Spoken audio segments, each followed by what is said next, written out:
O programa a seguir é uma produção independente.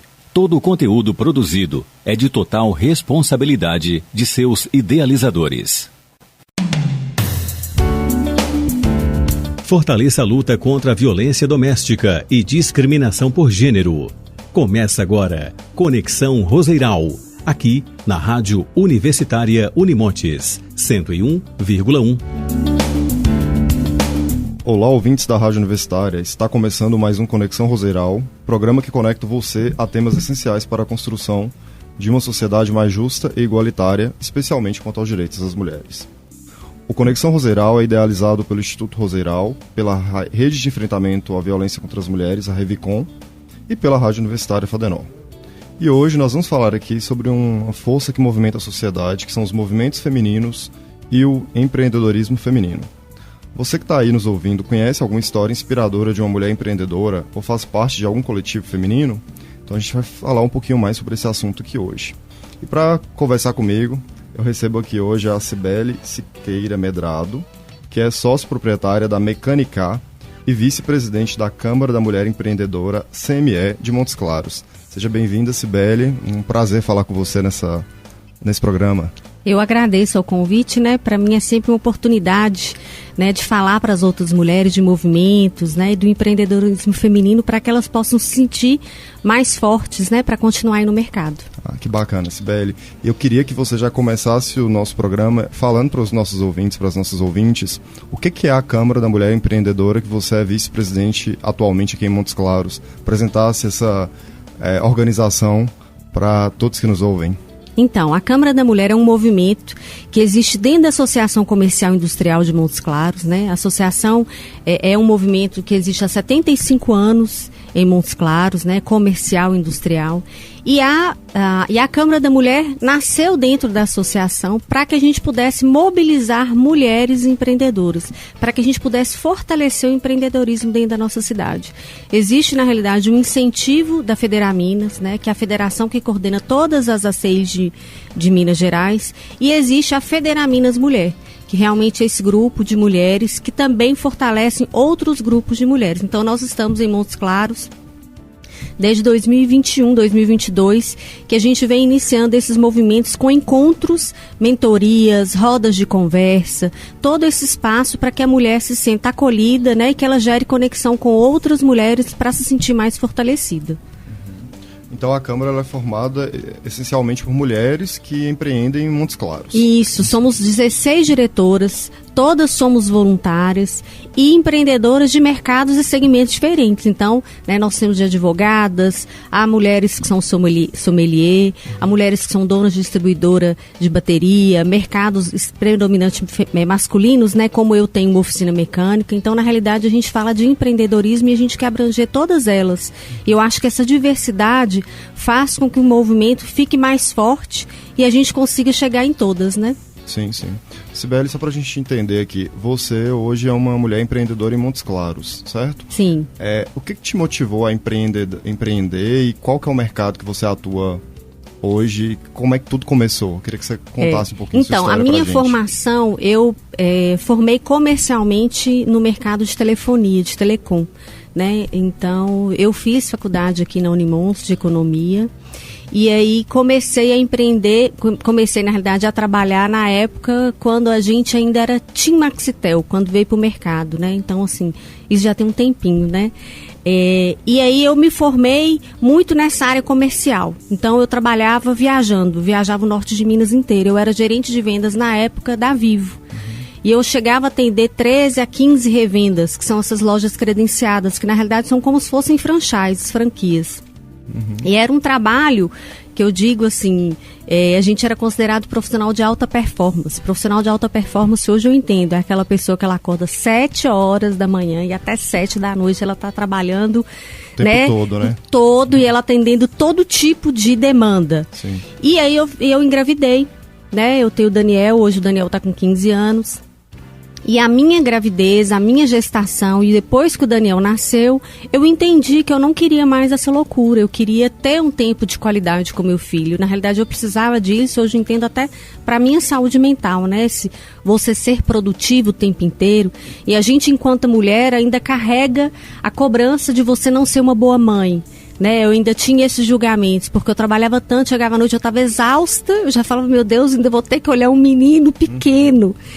E o meu marido é mecânico, né, ele na realidade, ele se formou dentro de uma oficina mecânica com o pai, herdeu a habilidade manual e técnica do pai. E aí, numa conversa um dia com um casal de amigos no shopping, o homem falou assim, Silvio, por que você não montou oficina para você? E eu lembro que eu estava com um barrigão, e eu falei, gente, é mesmo, por que a gente não montou oficina? E daí comecei uma caminhada, o Daniel nasceu, eu falei, pronto, é isso, eu preciso hoje transformar, né, a renda do meu marido como a principal renda da minha família. Que eu era realmente uma profissional de uma empresa multinacional, tinha uma remuneração diferenciada no mercado, sim, mas isso não me trazia mais felicidade, porque eu vivia esse conflito da maternidade, de ser uma excelente profissional. E aí nasceu a Mecanicar, né? Tanto que algumas pessoas brincam, falam que a Mecanicar tem uma alma feminina, porque eu gosto de ter um cuidado com a empresa. Eu entro na Mecanicar pensando como uma mulher entra e como ela se sentiria nesse ambiente. E dentro da oficina eu venho implementando processos para que as mulheres se sintam seguras. E hoje eu vejo um resultado assim, positivo quando eu olho para os números, né? Eu trabalho com indicadores na empresa, eu tenho um sistema que me entrega tudo, um CRM. E hoje nós temos 16% das nossas clientes são mulheres. Quando eu entrei na empresa, eram 3%. Então, a gente vê essa evolução que elas se sentem seguras. Não é mais o marido que leva o carro. Não é mais o irmão, não é o amigo. É ela que vai. Tem a validação do marido, tá, gente? Porque o marido vai lá para ver se realmente ela não foi enganada, se ela não arrumou o serviço ruim, o irmão, todo mundo avalia o serviço, mas ainda assim elas se sentem como uma loja de roupa, né? Porque eu acho que é um comércio, é uma prestação de serviço convencional. Então, por que esse ambiente não me cabe? Então, acho que esse trabalho que a gente vem desenvolvendo vem abrindo para as mulheres se sentirem pertencentes nesse ambiente predominante masculino. E ela não precisa de entender de mecânica. Essa obrigação é nossa, né? Até porque quando você vai num médico, no oftalmologista, você não sabe, sim, né? Você confia no profissional, mas aí tem muito a forma como esse profissional se comunica. E aí talvez esse segmento de oficina mecânica, talvez ele não traz isso de uma forma, uma comunicação muito clara, e por isso que gera essa insegurança. Sim.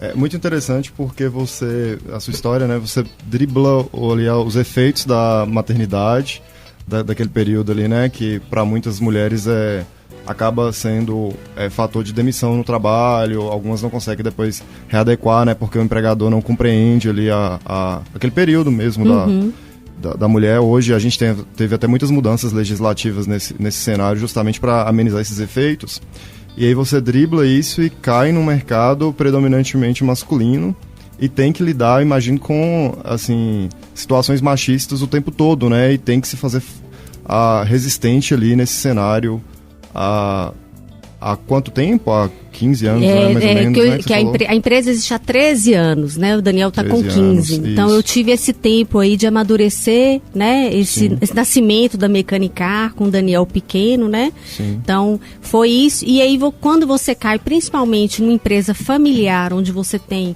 o seu sócio, o seu marido, que vem com essa crença, né? Sim. Porque eu acho que é um cenário, até assim, quando você volta para as oficinas mecânicas, e quando a gente tem um olhar, assim, um pouco crítico, quando você passa e olha, você vê que às vezes tem muito a crença da oficina mecânica, da escassez, de que não precisa estar limpo, que não precisa estar organizado, que basta um bom serviço. Mas isso hoje não é suficiente para o cliente. Hoje o cliente quer viver uma experiência. Você pode ir numa sorveteria pequena, né? E a gente vê franquias se desenvolvendo em Montes Claros porque entendeu que é a experiência que o cliente paga, né? Não é mais o valor que a pessoa está de olho, ela está de olho na experiência. Se eu me sinto segura, ou se você me oferece um serviço de qualidade, eu vou pagar. Sim. E hoje você usa dessa sua experiência para inspirar outras mulheres dentro da Câmara e também fora, né? Imagino que vocês devem fazer eventos públicos, né? Você pode falar depois um pouco mais para a gente.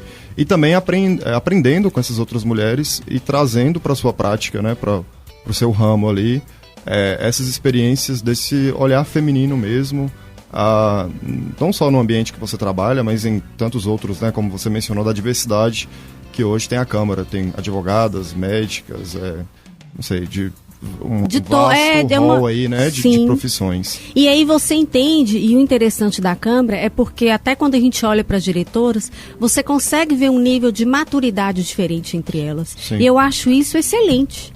Porque quando eu olho para alguma diretora que ela está na classe, ela está lá como MEI, ela também está tentando ter uma autonomia, ela está começando um negócio, né? Ela tem a maturidade e conhecimento dentro do negócio. Às vezes já vai para uma outra empresária, que também é uma diretora, mas que ela já tem mais de 20 anos no mercado, que ela já dá mentoria, que ela já palestra. Eu acho que isso soma até para quem vem nos nossos eventos, porque ela entende que cabe todo mundo. Né? Cabe Sim. todo mundo, quer dizer, cabe da empreendedora pequena ou da empreendedora que ela tem no coração dela um sonho, que ela ainda não sabe como começar, e tem daquela que ela fala, bom, ali eu sei que tem mulheres que têm uma bagagem importante e interessante que eu vou aprender muito. Então acho que essa diversidade soma, né? Pelo fato de eu vir de um mercado extremamente masculino, na realidade eu vejo até que eu me formei no mercado masculino, porque quando eu trabalhava em operadora éramos 16 gerentes, né? Éramos 3 mulheres e 13 homens. E hoje eu tenho um olhar mais crítico, porque na época eu já estou com uma certa idade aí, né? Vamos dizer, e respeitar. Mas na época ninguém falava em feminismo, não se falava em machismo. Era tudo muito silencioso, velado, né? Muito, era velado. Então, não existiam essas pautas a serem levantadas. Mas hoje, quando eu faço a reflexão, eu olho para os gerentes que tinham e eu vejo que alguns preferiam não ter mulher.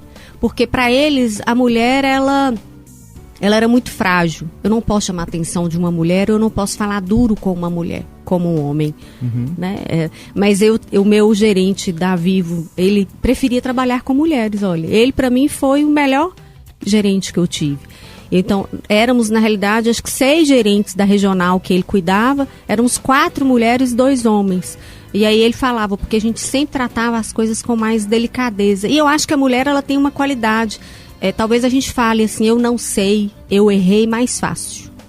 Talvez a gente tenha isso um pouco, essa sutileza. Talvez as nossas mães nos treinaram melhor do que os homens, né? Sim.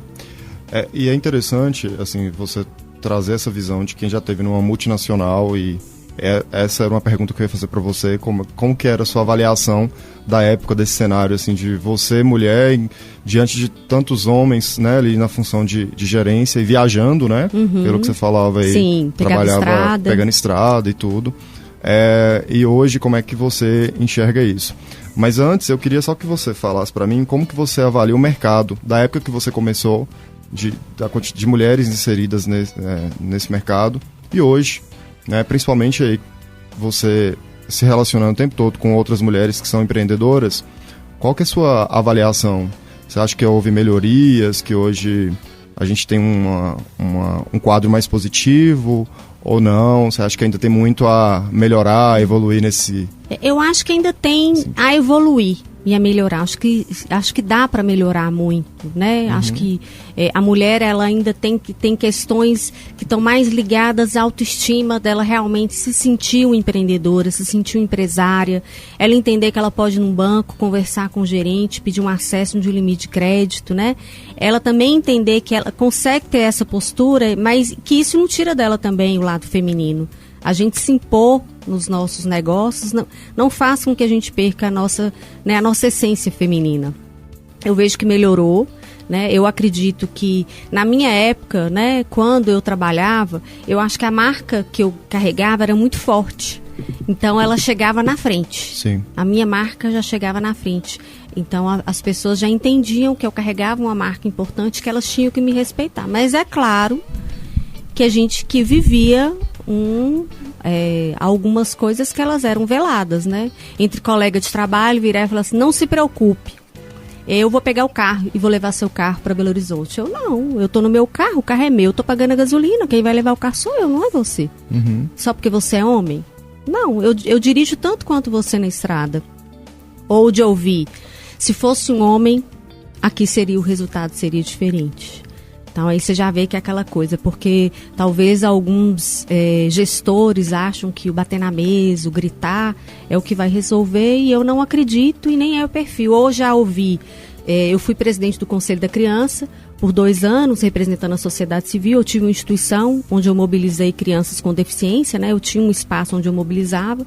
E aí quando eu assumi o cargo de presidente do Conselho da Criança, uma pessoa virou para mim e falou assim, bom, vai ser realmente desafiador para você, porque você é mulher pequena e você é muito delicada, você é muito educada.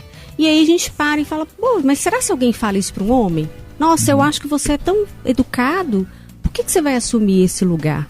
Então eu acredito que os homens não escutam isso como a gente escuta. Não, né? É uma violência simbólica ali que, às vezes, se você parar e não refletir, né, criticamente sobre...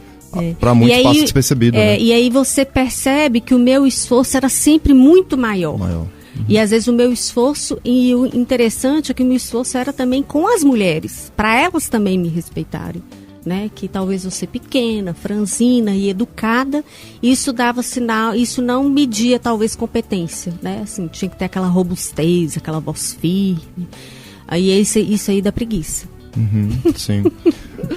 Não, muito importante a sua fala, assim, porque chamar atenção exatamente para esses que muitas vezes os homens atribuem às mulheres esse papel de delicadeza e logo relacionam isso à fragilidade e, consequentemente, incompetência, né, para determinadas atribuições ou funções. Igual você está falando aí de dirigir, de às vezes ali não falar grosso numa reunião, mas da maneira como você impõe ali a sua fala, ainda que não seja falando grosso, a mensagem vai ser compreendida, vai ser entendida da mesma maneira, né? O esforço é grande. Sim. O esforço é grande. Assim, na oficina, para mim conseguir mudar alguns processos, eu perdi a equipe. Eu perdi a equipe. Porque, na realidade, era como se fosse assim, quem que é ela? Por que ela agora quer mudar? Por que agora eu tenho que jogar o lixo na lixeira de plástico, a de papel, na de papel que está escrito? Por quê? Antigamente não precisava disso. Por que eu tenho que vir limpo todos os dias? Tanto que a minha equipe é uma equipe extremamente jovem. Então, os meus mecânicos, hoje o meu supervisor de pátio, ele tem 28 anos. Então, eu tenho uma equipe jovem. E aí, todas as entrevistas de emprego que eu faço, que eu vejo um mecânico raiz, que ele está na idade de 45 a 50 anos, na própria entrevista, no próprio filtro, fica claro para mim e para ele que é um casamento que não vai dar certo. Quando você começa a falar que você tem regras, entendeu? E regras assim, chegue limpo, né? Siga os processos, faz um checklist de entrada para o cliente se sentir seguro, se mantenha limpo e organizado, mantenha o seu ambiente limpo e organizado. Então não é uma regra para pessoas, eu tenho que ir lá na NASA buscar receita. Regras básicas mesmo. Regras básicas de bom convivência, de espaço coletivo, de trabalho, como é aqui, né? Então todo mundo entende que você sai, você leva seu copo, você mantém o espaço até porque você está contribuindo, né? Você está dividindo e compartilhando com outra pessoa. E com o tempo eles entendem, isso é que vai me falar, tá? Essas regras básicas de disciplina, de organização mesmo, e eles te dão esse feedback depois, assim, de... Já. Nossa, como é diferente o ambiente. Sim, quando eu entrei, assim, que a oficina, a gente montou a oficina, eu e o Silvio, né? Na época a gente buscou recurso de um banco federal, que foi maravilhoso, que foi uma contrapartida para a gente iniciar, porque a gente não tinha capital. E aí a gente iniciou, eu não fiquei especificamente dentro da empresa, e eu sinto que existia uma dificuldade minha de comunicação com meu marido, porque eu venho de uma empresa multinacional que jorra dinheiro, né? Que a Vivi falava assim, agora nós vamos vender molden. Hoje ninguém nem fala de molden, né, gente? Que é os moldenzinhos. Sim. E eu vesti até o pessoal de roupinha de molden na rua, para todo mundo entender o que era um molden, né? O pessoal é um pendrive. Não, gente, não é pendrive, não, é internet. E aí você vai se deparar com uma empresa pequena, com um ramo, com melindres no sentido de, para que isso? Para que você vai colocar para que você vai limpar isso? Sempre funcionou desse jeito. Então, acho que nesse início, eu e meu marido, nós tivemos esse conflito, esse início. Que aí, de certa forma, acho que virava um pouco de medir força, eu e ele, né? Eu com a minha energia, vendo lá na frente, e ele dentro do processo técnico que ele tinha. Hoje a gente já conseguiu se ajustar, então tá tudo certo, ele é o técnico do pátio, e eu na realidade, prospecto e penso nas oportunidades para a gente melhorar o nosso negócio e ganhar dinheiro, né? Porque a gente está no mercado para ganhar dinheiro. Sim. Do mesmo jeito que um funcionário recebe o salário todo fim do mês, um empreendedor tem que ter sua retirada, porque senão fica ruim, né? Você está trabalhando de graça ou, pelo contrário, até adquirindo dívida. E aí, nessa mudança, quando eu entrei, eu entendi o que eu queria, porque às vezes a gente tem um negócio, a gente não entende muito o que a gente quer. A gente tem uma escuta baixa. E para quem está no mercado, você tem que ter uma escuta ativa. Você tem que ouvir crítica. É duro, é doloroso, mas você tem que ouvir, porque quem consome de você é que mantém o seu negócio vivo, né? É que te leva o dinheiro, é o que te dá a sustentabilidade. E aí eu comecei muito aos poucos, eu falava, gente, mas por que essa sacolinha de plástico tá aqui? Por que está sujo? Que você chegava do início do pátio até o final, cheio de pecinha no chão. E aí eu comecei a falar, nós vamos implementar aqui os 5S. Nós vamos colocar lixeira com etiquetado com aonde você coloca cada coisa. A ferramenta é aqui, isso é aqui. E comecei a olhar a produtividade. Mas eu tenho 3 mecânicos e eu tenho um carrinho de ferramenta. E o tempo que esse mecânico leva, que ele espera o outro usar a ferramenta para ele usar. Então eu tive o apoio muito grande do Sebrae, que é um parceiraço, né? Uma plataforma inteligente, é uma plataforma que tem um subsídio do governo federal. Então, se você hoje pagasse numa mentoria R$10 mil, no Sebrae vamos colocar que você paga 2, né? Então, eu falo que é quase uma mãe. Sim. Tem mãe que acho que tem mãe que nem faz isso pelo filho, como eu acho que o Sebrae faz, né? Sem ter laços de amor. E aí eu comecei a entender. E aí, quando eu comecei a mudar, você via dos clientes. Aí os clientes falavam assim, nossa, mas isso aqui tá limpo, tá organizado. Nossa, eu vi uma flor aqui. Ah, não, isso tem dedo de mulher. Deve ter dedo de mulher. E eu ficava só do escritório escutando. E aí, quando eu comecei a implementar isso de ser limpos e organizados, aí eu perdi a equipe. Eu perdi 3. E foi muito pesado na época, sabe? Mas eu até, esses dias eu estava conversando com o pessoal da FIPMOC, e eles perguntaram, mas, né, assim, e qual que é o desafio? Eu falo, o desafio é você se manter firme e falar, você sabe onde você quer chegar. Se aquelas pessoas quiserem caminhar com você, vai ser maravilhoso, vocês vão crescer juntas. Se elas não quiserem, tá tudo certo. E aí, nesse momento, eu vivi o machismo com os meus funcionários. Que eles quiseram sentar na mesa e falar comigo, assim, eles não pediram conta para si, eles pediram conta para mim. E um virou e falou, se você me pagar mais, eu fico. Eu falei, eu quero muito agradecer o tempo que você ficou aqui na empresa, mas o que eu posso te oferecer é isso.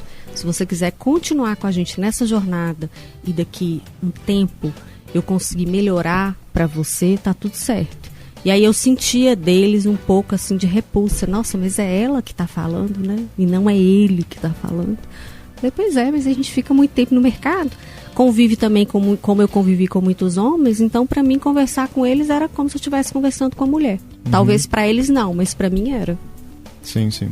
É muito legal isso que você fala, assim, porque a gente consegue captar vários pontos aqui de questões, queixas que a gente ouve de mulheres a todo tempo, por exemplo, de serem muitos homens validarem o que elas falam, qual você mencionou aí anteriormente, ou às vezes, não sei se você também já passou por essa experiência, e principalmente nessas circunstâncias que você coloca, de você falar uma coisa e alguém querer explicar aquilo que você está falando como se, por mais claro que você seja naquele momento, parece que para os homens não é. Não sei se nesse contexto aí você passou por alguma circunstância desse tipo. Principalmente nesse período de mudanças aí, porque, pelo que eu entendi, quando você começa a implementar novas práticas, você tem esse pessoal saindo, os clientes não param de chegar, né? E aí você precisando implementar essas modificações e tendo que se posicionar ali o tempo todo, né? E ser ouvida o tempo todo. Né? Ser ouvida e o resultado. Quando alguém me pergunta assim, Sibeli, o que não te faz parar? Eu falo o resultado. Quando você traz resultado, ninguém te questiona mais. Né? Então, até para você se impor, de certa forma, você tem que saber aonde você quer chegar. E você, como gestor ou gestora, tem que realmente criar uma metodologia para as pessoas entenderem o que você quer, criar uma cultura organizacional, das pessoas gostarem da sua marca, entender onde você quer chegar. Então, hoje, quando eu faço entrevista com um colaborador, com um possível colaborador, eu mostro para eles aonde eu quero chegar, né? Assim, essa empresa quer ser referência nesse sentido, porque a geração que está aí, né, eles não querem trabalhar a qualquer custo. Eu quero trabalhar, eu quero ter um bem-estar e eu quero me sentir pertencente. Eu só não quero que você pegue esse copo e leve ali e volta. Por que eu estou levando o copo? Então, acho que essa conversa assim, bem clara ajuda muito. Compreendendo, né? Muito. Significado e significantes de cada. E aí, às vezes, as pessoas ação. dizem, geração. Eu falo, bom, assim, depende muito também de como você comunica com a geração, né? Eu acho que isso também é muito importante. Você também tem uma conversa muito clara. Antigamente, eu sou da geração que suportava tudo. Né? A geração de hoje não, tem informação na mão, tem coisa que para você me pagar o que você está me pagando, eu vou rodar de Uber e tá tudo certo, e ninguém tá, né, não está diretamente mandando eu fazer algo, né? Eu determino o que eu vou fazer e a hora que eu vou fazer. Sim. Sibeli, essa conversa nossa que, assim, eu tinha a sensação de que tinha 10 minutos que estava acontecendo, de tão harmônica e leve que tá... Quer te ouvir, sua fala, sua experiência, mas infelizmente o nosso tempo está chegando ao fim e eu queria muito que você falasse, porque assim, da sua fala a gente percebe que você tem uma paixão mesmo pelo empreendedorismo, você tem uma experiência no empreendedorismo feminino, e eu queria que você falasse assim, sua visão, sua opinião mesmo, para quem estiver nos ouvindo e deixar sua mensagem de como que o empreendedorismo ele pode ajudar a reduzir as desigualdades entre homens e mulheres. O empreender, a gente tem que ter coragem, né? Eu entendo que o empreendedorismo feminino tira as mulheres de muitas situações de violência, né? De violência patrimonial, de violência física. E o espaço hoje da Câmara da Mulher, ele é para isso. É para que essas mulheres se sintam fortalecidas com outras mulheres, para que elas gerem conexão com outras mulheres, para que o empreendedorismo aconteça, e ele vai ser sofrido, porque eu acho que ele é sofrido tanto para homem quanto para mulher, mas talvez da mulher se sentir mais segura. E talvez ela mais segura e ela reforçando o propósito dela, ela conseguir o resultado que ela precisa seja menos doloroso. Não vai ser fácil, mas vai ser menos doloroso. Então acho que a mensagem que eu deixo para as mulheres é coragem, né? Confie no que você tem, na sua habilidade, busque ajuda, né? Recorra a todas as plataformas que existem aí. Inclusive a Unimontes tem uma plataforma maravilhosa da incubadora, eu estava conversando com a Sara. Então, assim, invista em você, invista em conhecimento. Conhecimento traz resultado. É uma questão de tempo e de resiliência aí. E quando alguém tem uma fala machista, e essa hora, em alguns momentos, cabe o esforço. Em outros, é melhor também não gastar muita energia.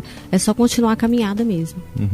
Excelente, Sibeli. Muito obrigado pela sua participação. Tenho certeza que esse bate-papo nosso aqui, que a sua fala vai tocar o coração de muitas mulheres aí que estão nos ouvindo, que vão ter acesso a esse programa, ajudar aí a traçar novas rotas, recalcular, né, trajetos e encontrar novas oportunidades. Tá? Muito obrigado mesmo. Eu que agradeço. Precisando, estamos aí para apoiar e ajudar, né? Todos juntos. Tá certo. Maravilha, muito obrigado.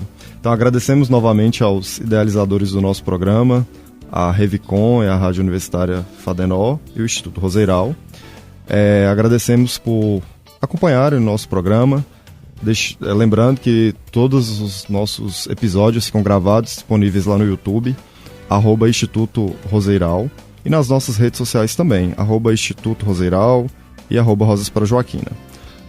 Nosso programa vai ao ar a cada 15 dias, sempre às quartas-feiras, às 18 horas. Então, fiquem sintonizados aqui na Rádio Universitária Fadenó 101,1 FM para nos acompanhar.